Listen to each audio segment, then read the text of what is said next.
A lot of you guys want Kareem Hunt to come back to the Browns. Well, after Jerome Ford's injury, that might have some legs to it. We're going to break down that possibility. Plus, we're going to discuss ESPN labeling Martin Emerson as a breakout candidate and some more injury news to get to on today's show.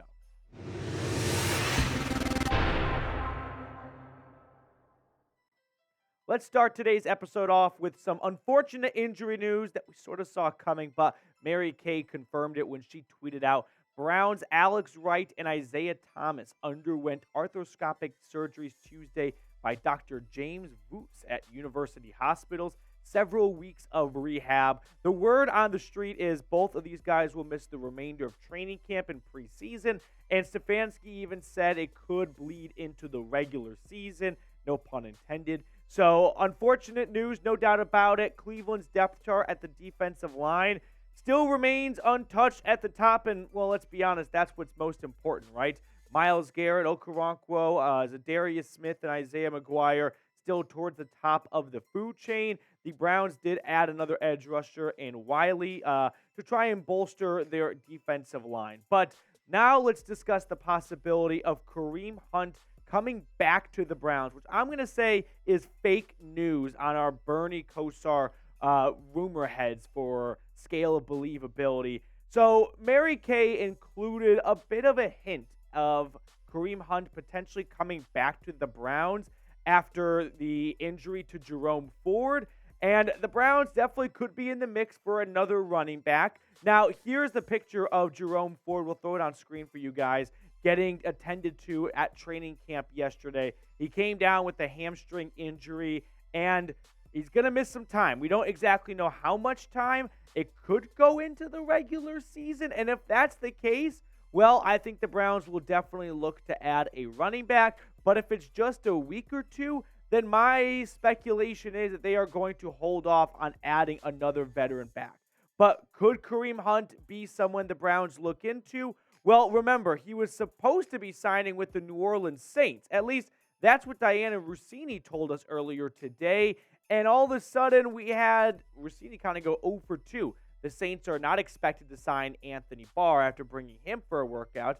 And then for Kareem Hunt, he was supposed to sign with the Saints as well. And all of a sudden, after having no market for a long time, Kareem Hunt now has a bit of a market because injuries are starting to, stack up a little bit at the running back position. We had Ian Rappaport tweet this out.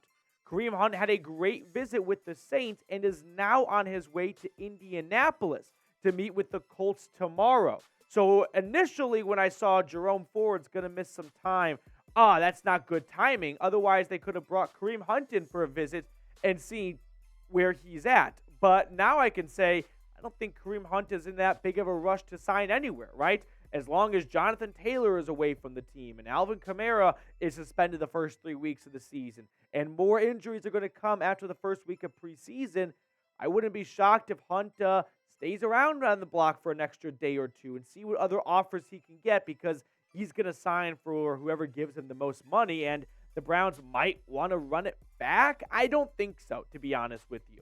They're going to look at these numbers last year and go, career low of rushing average of 3.8 yards a carry, career low in receiving average as well. He had a really nice start to the season, had a good game against the Panthers, but down the stretch he really tapered off, and there was just a point in time where I remember screaming at my TV during the Bills game especially of stop giving Hunt the ball. It's not working. These 2nd and 8 draws are just going down for 3rd and 9, and it feels like it's wash, rinse, repeat. If Ford is not expected to miss a ton of time with this hamstring injury, I think the Browns will be just fine treading water without him. If he's going to miss the first week or two of the preseason, you can get by with John Kelly and Hassan Hall. Like, you're not out there to win preseason games, so it doesn't really matter. Now, if the Browns felt like, we wanted to see more from Jerome Ford, and now that we're missing him for 2 weeks, we're not all that confident that he can be an RB2 that could fill in for Nick Chubb if he misses time. Well, some of these guys could come into play where the Browns go, hey, going into training camp in the preseason, we wanted to find out what we had in Jerome Ford. Unfortunately, with this injury, we don't have that opportunity anymore, right? We only got one preseason game, and he didn't even play in it. So let's go back to the drawing board. It was a good effort. We wanted to see what Ford could do for us, but we're not going to let this season go down the toilet if something were to happen to Chubb and we don't have a good backup plan in place. So maybe Zeke or Leonard Fournette, Dalvin Cook, J.D. McKissick, Darrell Henderson visited with the Browns back in May. They didn't sign him as a result, but maybe that was the Browns doing future Cleveland Browns ownership or front office a big favor, going, hey, if an injury pops up, we want to know which of these guys is the best candidate to sign, and we're going to have them in our back pocket. So maybe Henderson gets a call from the Browns in the coming weeks, or maybe Henderson just sucked at his workout and the Browns have no intentions to sign him. Who knows? But let me know, should the Browns sign a running back? This is the pinned comment. So YouTube sometimes puts an ad break around this spot. Just scroll on down and let me know what your thoughts are. Y for yes or N for no. Moving on to the second story today, Martin Emerson. Is there a breakout season coming? I'm going to give this 3 Bernie heads. So ESPN included the second-year corner out of Mississippi State as a rotation players to solid starters candidate. And Emerson, by all accounts, has had a very strong training camp. He was a nightmare for the opposing offense, or for the offense rather, during their time in Greenbrier. He had a great rookie season, in my opinion. PFF ranked him 23rd out of 118 qualifying players. So Emerson had a really strong start to his NFL career a year ago, and he appears to be building off of that and is not headed for a sophomore slump, okay? I'm a big believer in a breakout season coming. There is something to a sophomore slump where opposing coordinators get enough film on a guy, they can scheme against them, they can draw more favorable matchups. But you know what's tough to draw a favorable matchup for? A 6'2" corner. Like, that's not something wide receivers, no matter what kind of play design they are in, are going to do well against. A guy that can just be an absolute blanket over you because of his size and his speed, which Emerson does have. You can watch all the film you want. That's not going to make Emerson any shorter. Last year, 15 pass breakups, 50% completion percentage. He's going to get picked on a bit more because he's going to play more this season. So with that comes more snaps and more targets and more yards and all that.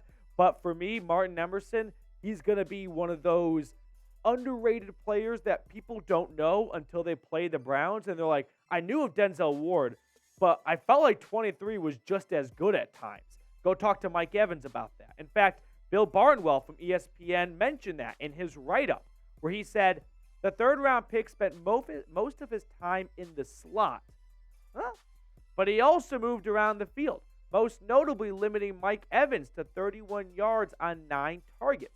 New defensive coordinator Jim Schwartz thrived in Philadelphia when the Eagles unexpectedly got a career season out of corner Patrick Robinson in the slot in 2017.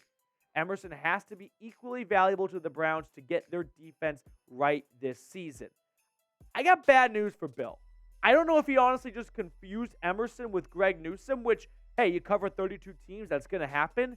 But Emerson was not a slot corner last year. You don't put 6'2" corners in the slot position. He only had 10 snaps from that position, whereas he had 684 as an outside corner, which is his primary position. So I'm not going to, drag Barnwell through the coals for this one. He might have just confused 21 or 20 for 23 and got Newsome and Emerson mixed up a little bit, but Emerson's not a nickel corner. That's not his job. His job is to take on the outside, to take on the big guys, right? Denzel Ward can go foot for foot with Jamar Chase, but who's going to go up against a big-bodied T. Higgins? That's where you insert Martin Emerson. Now, here are the other guys that ESPN included in their rotation players to solid starters list. Sky Moore from the Chiefs. Can we have a quick sidebar here? Who are we taking in terms of Chiefs wide receivers for fantasy football? I don't know who their number one go-to guy is, but surely Mahomes will give him enough yards and touchdowns to warrant a good draft pick, but no one cares about your fantasy team. Chig Okonkwo from the Tennessee Titans. I think he's going to have a nice year as well. Jordan Davis, if he can play more than one snap a set, sure. Zach Tom, a lineman for the Packers. Cam Taylor-Britt for the Bengals. He was good last year. And then you got Martin Emerson and Kobe Durant from the LA Rams. But pick a cornerback for me. Greg Newsome or Martin Emerson. There is definitely something to people have written off Greg Newsome too quickly. and we are way too in bed with Martin Emerson after just one season. But for me, I'm a prisoner of the moment, and I loved what I saw out of Martin Emerson last season. So I'm going to go with 23 down in the comment section below. Let me know who you would rather have down below. All right, last story I want to talk about here. Akeem Hicks, is he going to go to the Cleveland Browns? I don't give this one a whole lot of weight. So Bleacher Report picked Akeem Hicks as a bargain free agent target for the Browns. And Hicks last year started and played in 11 games for the Buccaneers after a long career with the Chicago Bears and before that with the New Orleans Saints. He was middle of the pack last year in PFF size, ranked 62 out of 127 qualifying players. I mean, that's leaps and bounds ahead of Taven Bryan, Jordan Elliott, Jadeveon Clowney. But 11 games and you're on the wrong side of 30, to me that signals you might not have a lot of gas left in the tank. We're going to look at this story in more detail in just a brief moment, but make sure you pay our sportsbook partner BetUS a visit. Go to chatsports.com/bet. Enter promo code Browns125. When you do that, they give you a 125% deposit bonus. So if you don't know what that means in English, basically you deposit 100 bones, they give you an extra 125 on top of it. So now you have 225 to bet on preseason overs with me. Getting back to the Akeem Hicks segment, though, Bleacher Report, like I mentioned, went through some bargain free agents. They had Shelby Harris, which we don't need to talk about anymore. If you've watched our show before, you know where I stand on Harris. I am the mayor, CEO, and the czar of Get Shelby Harris to the Land. J.D. McKissick is interesting because he brings a receiving threat to that running back room. But let's unpack Akeem Hicks a bit more because we haven't talked about the former Chicago Bear all that much. Last year with the Bucs, 2 tackles for loss, 1 sack. He was a good run disruptor. He definitely freed up linebackers, which the Browns need. And maybe they don't need to go out and get someone who's going to have 5 sacks in a season, but maybe they can get someone who allows JOK to have 3 sacks, and Anthony Walker to have 2 sacks, and Taki to have a sack, and all those guys get to do their job a little bit better. Hicks did have an incredible run with the Bears and with the Saints, but most notably with Chicago, in my opinion. That 2018 Bears team that won the NFC North, they were quietly motored by Akeem Hicks. 7.5 sacks, 3 forced fumbles, 12 tackles for loss. He was a living nightmare for Kirk Cousins. Listen, I think at the end of the day, we've all been wondering, are the Browns going to sign Shelby Harris or another defensive tackle? Why haven't they signed someone? They've only played 1 of 4 preseason games. It's a good reminder for myself and for you guys watching. Let's give these DTs at least 2 preseason games. I think that's what Andrew Berry wants to see. He's not going to panic after the Hall of Fame game against the Jets and go, we need to completely redo our defensive line because that one preseason game where only 1 of the 4 starters even played in was not spectacular necessarily. No, I think Andrew Berry is going to want to see 2, maybe even 3 preseason games to see what he has in the rookie Ika, Jordan Elliott, Maurice Hurst, Tristan Hill. And if those guys, after 2 or 3 preseason games, look like players that don't deserve to have a starting role in the NFL, sure, then you go get a veteran, right? But for now, I think they're going to sit back and not be in a huge rush, right? And go, let's see what we've got before we start looking outside, because we spent all offseason identifying these players. We signed Tristan Hill and Maurice Hurst. We scouted and drafted Ika. We reworked Jordan Elliott's contract. That was a lot of work in the offseason. I don't think they're going to crumple that up and throw it in the trash can after the Hall of Fame game. I think they want to see more preseason football before they decide, let's move on. So with that being said, if you enjoyed today's show, please subscribe. We're trying to grow this channel, and I know it's YouTube cliche moments here where I say follow along, sound off in the comments, but it definitely goes a long way if you can subscribe and help us grow this channel. Some other quick news items I want to hit on before I let everyone go. The Johnny Manziel Netflix documentary dropped today, Tuesday, Untold Johnny Football. I think I'm going to watch it tomorrow just because Tuesday is trivia night, so I've got that. And then I think I'm going to watch Hard Knocks, but I might sneak in Johnny Football. It really depends on how much time I have once I get home. But we're going to do a full Johnny Football, like a little movie review, if you will, on Wednesday or Thursday. So stay tuned for that. Now, before we get on out of here, we've got producer Tyler Smith behind the camera. Smitty, let's make it nice and quick. I feel like we've taken up everyone's time already. What card do you want to go with? 5 of hearts. Five of hearts? Yep, no nonsense, No all nonsense. business. Business. This is a business trip for Smitty. That's what you told the TSA agent when you got ready to film today's video. That's right. I'm going to go with the Ace of Spades. 9 of hearts. 9 of hearts. Got the suit. Sorry, Cam, I forgot to shuffle. All right, that's going to do it for us on today's show. Thank you so much for tuning in. We'll catch up later, everyone.